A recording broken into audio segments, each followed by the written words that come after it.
Welcome to a journey through time, where tradition meets taste. The old-fashioned cocktail. Start with a teaspoon of sugar.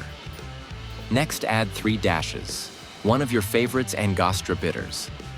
This is the foundation, where sweetness meets complexity. Add a splash of water for more sweetness and stir until the sugar dissolves, creating a smooth base. Next, introduce a generous pour of your favorite bourbon or whiskey. Don't forget the ice. It chills the drink while slowly melting, ensuring every sip remains perfectly balanced. Finally, garnish with a twist of orange peel.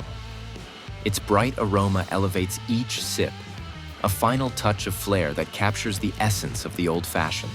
This classic drink, dating back to the early 19th century, is the epitome of elegance. With just a few simple ingredients, it transforms into a sophisticated experience.